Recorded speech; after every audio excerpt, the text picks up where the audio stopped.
నాది ఈశ్వరిపల్లి. నేను రైతు.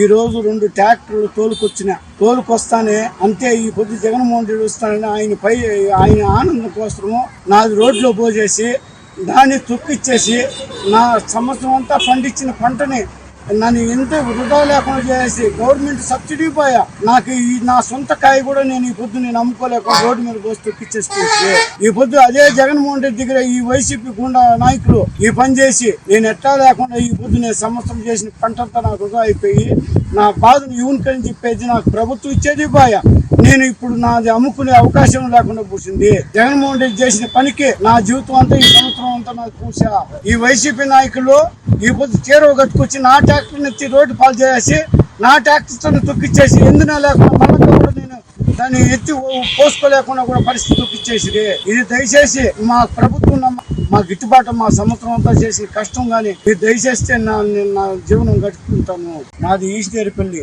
నేను రైతు. ఈ రోజు 2 ట్రాక్టర్లు తోలుకొస్తానే అంతే ఈ పొద్దు జగన్మోహన్ రెడ్డి వస్తానని ఆయన ఆనందం కోసము నాది రోడ్లో పోసేసి దాన్ని తొక్కిచ్చేసి నా సంవత్సరం అంతా పండించిన పంటని నన్ను ఎంత వృధా లేకుండా చేసి గవర్నమెంట్ సబ్సిడీ పోయా నాకు నా సొంత కాయ కూడా నేను ఈ పొద్దు నేను అమ్ముకోలేక రోడ్డు మీద పోసి తొక్కిచ్చేసుకుంటే ఈ పొద్దు అదే జగన్మోహన్ రెడ్డి దగ్గర ఈ వైసీపీ గుండా నాయకులు ఈ పని చేసి నేను ఎట్టా లేకుండా ఈ పొద్దు నేను సంవత్సరం చేసిన పంటంతా నాకు వృధా అయిపోయి నా బాధను యూనికని చెప్పేది నాకు ప్రభుత్వం ఇచ్చేది పోయా నేను ఇప్పుడు నాది అమ్ముకునే అవకాశం లేకుండా కూర్చుంది. జగన్మోహన్ రెడ్డి చేసిన పనికి నా జీవితం అంతా ఈ సంవత్సరం అంతా నాకు కూర్చా ఈ వైసీపీ నాయకులు ఈ పొద్దు చీరవ కట్టుకొచ్చి నా ట్రాక్టర్ ఎత్తి రోడ్డు పాలు చేసి నా ట్రాక్టర్తో తొక్కిచ్చేసి ఎందున లేకుండా మళ్ళీ కూడా నేను దాన్ని ఎత్తి పోసుకోలేకుండా కూడా పరిస్థితి తొక్కిచ్చేసి ఇది దయచేసి మా ప్రభుత్వం మా గిట్టుబాటు మా సంవత్సరం అంతా చేసిన కష్టం కానీ ఇది దయచేస్తే నా జీవనం గడుపుకుంటాను. Please subscribe to Leo news